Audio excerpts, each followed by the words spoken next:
everyone, I'm Allie Buckman with the Potomac Bead Company, and I'm going to do a design for you today featuring the RounTrio bead, which is our 3-hole bead, and also some teardrops. If you do need any of these materials, on the left-hand side here, we'll do a little drop-down that lists all the different links to purchase the materials online. Also, if you're on a mobile or anything, that little drop-up usually doesn't pop up. Underneath the video here, there's a description page. And that description page will list the details of the video here. If you hit the little down arrow that says show more, doing the drop down there, that will give you a list as well as far as all the different beads if you need any online. Again, I am featuring the RounTrio bead, and this Elizabethian Ruff, as we're calling it here, the RounTrio bead is going to go down the center of the design. Whether or not you want to use a smooth RounTrio or a faceted RounTrio, that is up to you. It's not going to affect the actual design element itself. In this example here, the Aztec gold smooth RounTrio was used, and then the blue and yellow swirl drops. I'm going to be using the faceted RounTrio and the jet Capri gold full, which is a new color that we just got in. And I am using the Lagoon swirl. And these drops are a 9x6 or 6x9 millimeters, depending on which way you're measuring, 6x9 millimeter drop. We have them in tons of different colors and tons of different finishes. You can also do this design with a smaller drop in mind. You may just need some 15-0 seed beads inside. A bigger drop will not lay correctly. So about a 6x9, about 6 millimeter width is going to be the biggest that you can do for this design in particular. In addition to my RounTrios and my 6x9 millimeter drops, we're also using some 11-0 seed beads. The 11-0 seed beads here that we'll be using are the opaque Duracoat Miyuki seed beads in the bayberry color. There's a lot of different pretty blues. You can check those out too if you want. In the example here, the Duracoat galvanized dark gold was used. That same dark gold was used down the center here of that crystal Lila Vega for the actual little example piece here. The project does require 2 needles, so Anna was the one that kind of sit down and figure this out. We were talking about it, and it does require 2 needles going back and forth, and then we're going to come down and connect on the other side. I'm going to close off the whole piece with a cup button, and I have a cup button in my crystal Picasso that I'll be using for the ending to kind of pick up some of that goldeny copper color here. In addition to the 2 needles, which are going to be size 10 needles, you do want some wildfire beading thread or some beading thread. I'm using green wildfire beading thread in 0.006, which is going to blend nicely into my greenish blue hues that I'm using. In addition to that, you do want to have a cord cutter or a thread burner handy. That's nice because it'll help burn down the edge of the thread. In addition, it's helpful to have a needle nose or a flat nose pliers to kind of flatten out that thread to make it easier to thread your needle. If you do like gluing, have some super glue glue handy and you can glue the ends of your thread. I usually glue, but I also burn down the ends of my thread to create a knot.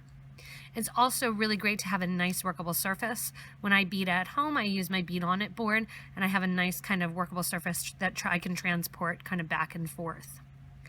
To get ready to create this Elizabethian Ruff neck or bracelet, or you could do it as a necklace, you are going to need about 5 feet of beading thread, and we're going to put a needle on each end of our beading thread, one on the left end of the thread and one on the right end of the thread. Go ahead and get ready with your RounTrios and your seed beads, as well as your cup button, and we'll cut apart the drops as we come down the end and add them in later. So to get started with the design here, we have the RounTrios going down through the center, and we're going to use some seed beads to kind of hold that in place. Before we do so, we're going to have a cup button here, and what I want to do is put on 3 of my 11-0 seed beads on 1 needle. Remember, I have 2 needles set up on a 5-foot piece of thread, and I'm going to sew down through the button so that 1 needle is going through the left hole and 1 is going through the right, with the button facing dome side down. Pulling the needles, then you're going to see those little beads go inside the center of the button just to decorate it a little bit. Also, if you like the look of the bling, you can also glue in with E6000 a 10 millimeter PC Rivoli, so the Potomac Crystal Rivoli will fit inside of there. Coming out the button, I want to go ahead and put on 3 11-0s on my right needle and 3 of my 11 O's on the left needle, and let those drop down to the base of that button as well.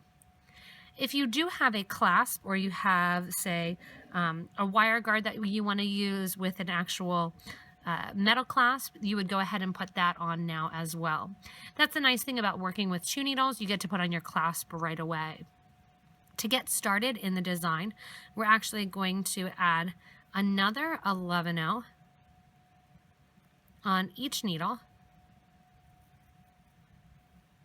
And we're going to pick up a round trio. So a round trio has 3 holes.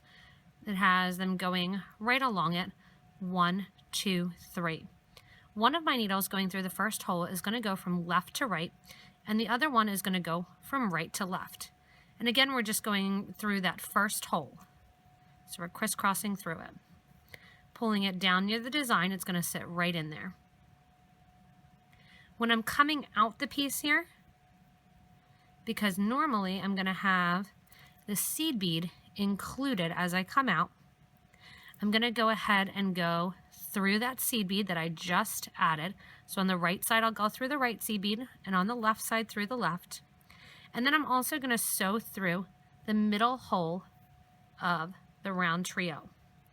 On the other side, I'm going to do the same thing, grabbing my thread.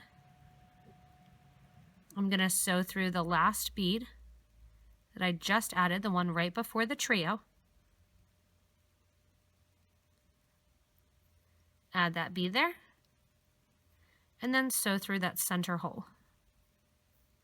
What that's going to look like then is that my thread and needle here are going to be coming out the center hole of the round trio bead. I'm going to give a nice tight pull to get rid of any extra thread, and those seed beads will kind of sit right on the side there.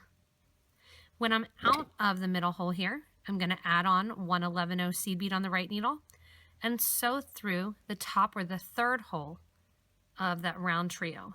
Putting the right needle down, I'll pick up the left, add a bead, sew through that top hole again. So you're going to end up kind of with those beads on the sides.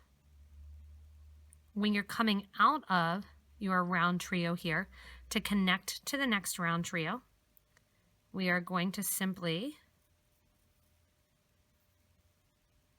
add a seed bead on the right, a seed bead on the left, and pick up their next round trio, going through the first hole, crisscrossing through that bead.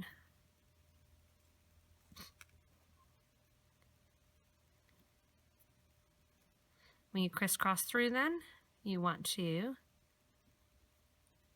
push that thread right down to the base.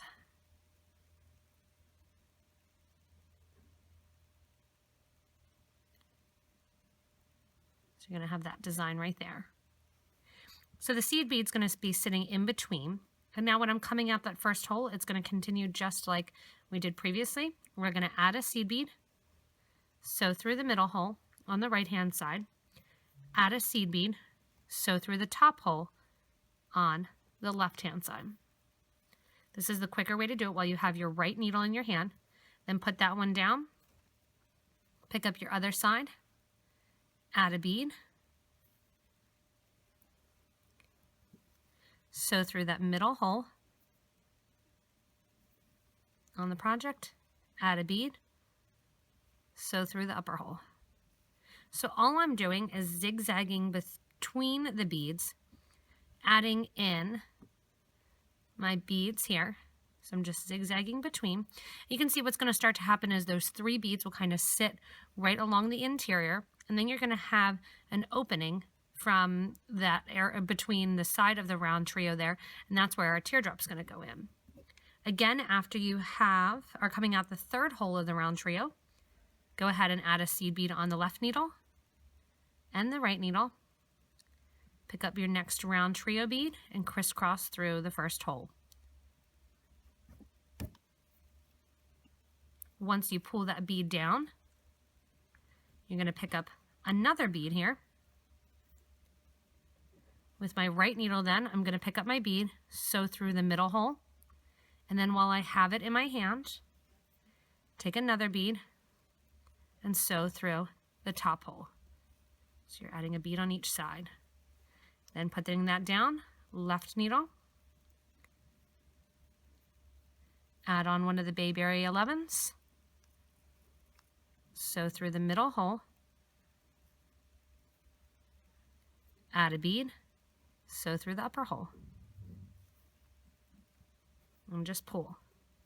So you can see we're going to continue adding the round trios right along next to one another here and adding in our 11 seed beads to make it longer and to add to your length.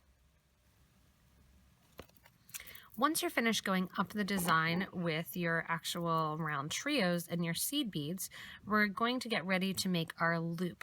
I ended up with 22 of my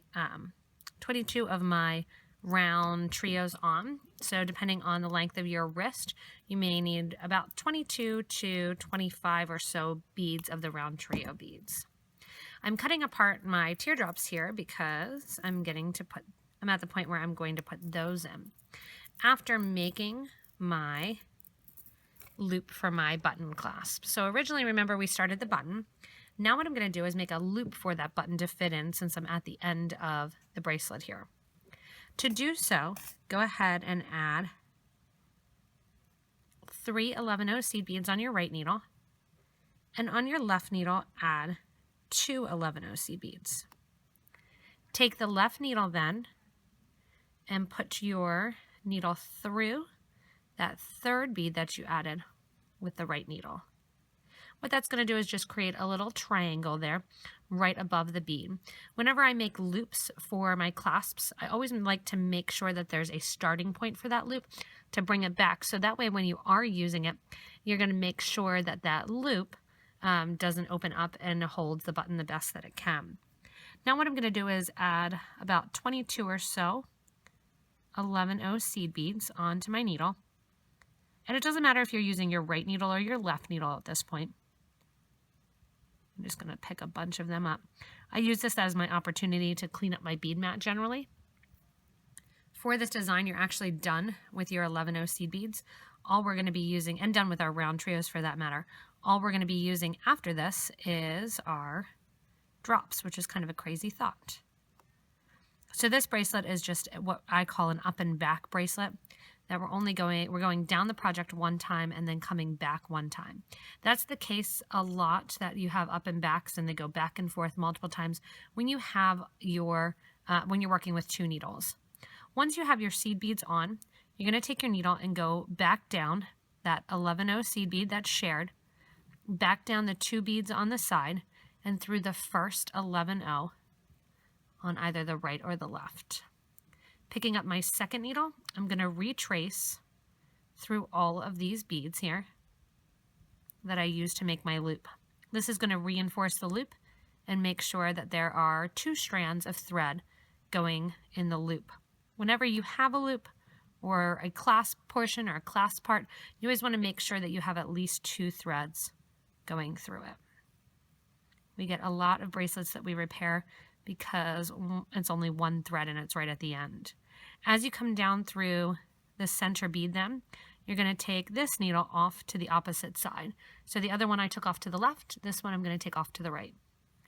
Pulling the extra thread then on both needles, you can see I made my loop. Before you go further, you just want to make sure that your button fits inside your loop nice and comfortably and isn't too big. To come down the sides now, there's kind of a natural opening on the side of the round trio beads. That natural opening on the side of the round trios is where we're going to put our drop. So we're in the place now where we came out that first 11 right after our round trio. We're going to pick up a drop and come down on the right hand side here, go through the next 11 seed bead, pulling that drop in nice and tight. After that, take your needle and thread, go through the next 2 seed beads. So you're always going through 3 seed beads, and then you're going to pick up a drop. You can see I kind of used my needle there to move that other seed bead over. We're creating a little grouping of 3 of the seed beads right in the center creases of the round trio beads. After I sew through each 3, I put on a drop. and then I sew through the next 3 beads. So it's kind of cool because it's a really effortless project. All you're doing is you're zigzagging through the round trios and adding a bead each time you come out and progressing to the next hole. And then as we come back down the sides, you're just going to be adding a drop in. So now that I have a couple on the right hand side here, I'll pick up the needle for the left hand side, do the same thing, add in a drop, and then sew through 3 beads. You just want to make sure that that drop sits cooperatively and that there's no extra thread showing. And as you come out of that 3rd bead then in that set of 3, you're going to go ahead and pick up another drop. When I pick up another drop then, you can see right here on the center of it, you're going to pick up another drop and then you're just sewing again right through those 3 beads. If you wanted to, you could increase kind of the design by adding a little bit something extra in between here in these in-between little areas, so that's an idea. But I'm just going to go down this right side and down the left side, almost simultaneously adding about 2 or 3 drops at a time, and then switch over to the opposite side and add 2 or 3 drops at a time, the whole way down the side, so that way we end up with our drops going down the sides of our round trios. So I just wanted to show the bracelet as we're progressing up the line here and adding in those nice teardrops. I did want to mention that as you are adding in the drops, you want to give a nice tight pull after each drop, so that way it pulls that kind of triangle, that little 3 set of beads in closer and you don't see any thread exposed. The other thing I wanted to mention is as you are pulling, a common mistake that I see when I teach is that when I say for people to pull, they're going to pull on their needle rather than on their thread. When you pull on your needle, you can actually damage the thread there where it's actually going through the needle. So where you have that kind of crossover section. So whenever you're put on a bead here, your needle is just kind of that working tool that you work with. You put on a bead and you sew through that grouping of 3, grab your needle, and as your needle comes out the end here, you want to make sure that you are grabbing through, grabbing the actual thread. So as my needle comes out and I pull tight, I want to grab the thread right by it rather than grabbing onto the needle. So I just wanted to stop and kind of make that comment before we're moving on to add in the rest of our drops. As I finish adding in the last drop here, I'm going to put the last drop on my needle and sew through the 11-0 seed bead that's right here on the corner at the end. Then it's going to add my last drop in. And then what I'm going to do is actually sew through that first hole of the round trio, come out that hole of the round trio on the other side, and I'm going to use this opportunity to reinforce my clasp. So I'm going to take my thread up through the 3 seed beads on the side, up through the cup button, through the beads at the top of the cup button. And you can see here I'm trying to make sure that I catch that first 11-0. It's really hard with the curvature to catch that 11-0 if you don't catch it right away.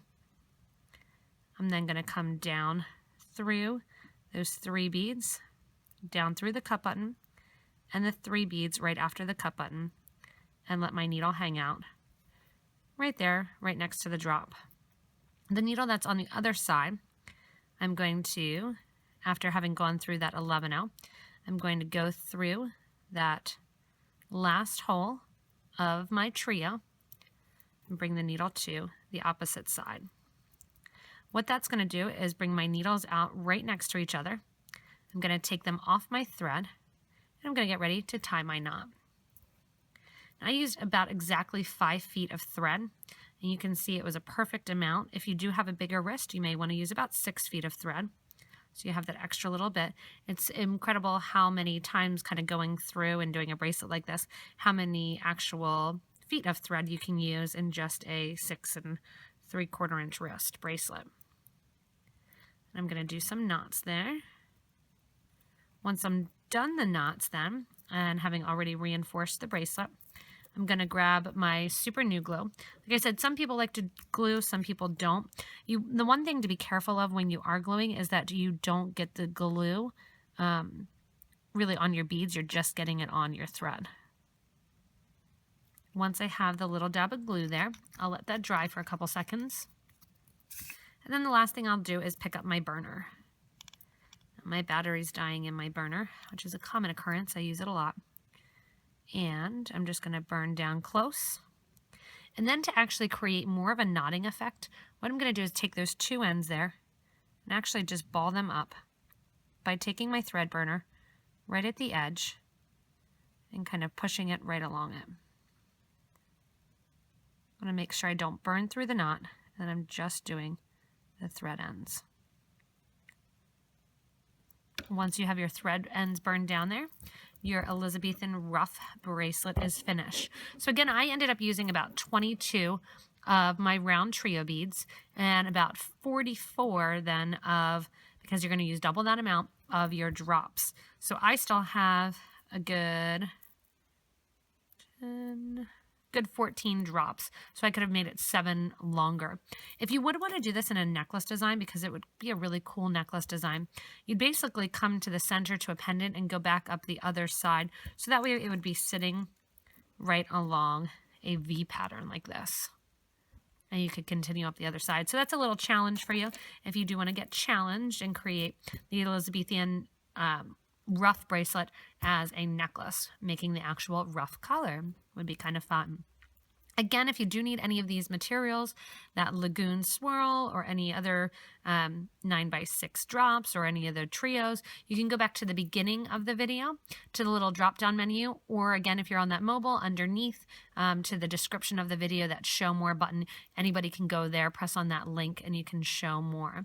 Also, if you want to see any other videos that are using round trios to get some more ideas, because you will have some left over in your pack, you can go to the opening page of our YouTube, youtube.com/PotomacBeadCo.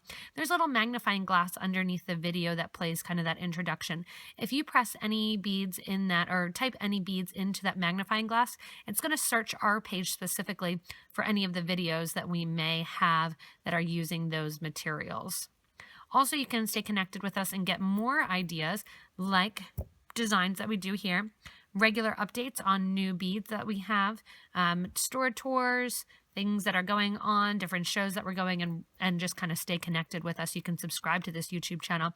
You can also share this video with a friend if you think they may like it, or they may be looking for something to do with their RounTrio beads.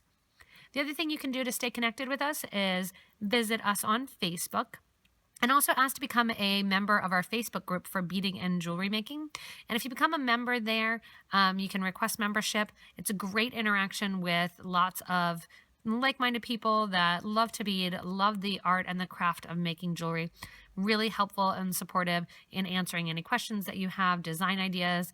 I love to put it out there for a lot of the videos to name them, because that's one thing that I'm not great at. So it's a fun way to interact with us too. As always, everybody, thanks so much for watching this Elizabethan Ruff Bracelet design here that Anna kind of threw together on the table during one of our working creative times that we have once a week here at the Potomac Bead Company. We love being your creative bead company and kind of helping you guys to design and challenge you to create new things as well. Thanks so much for watching, everybody, and have fun creating.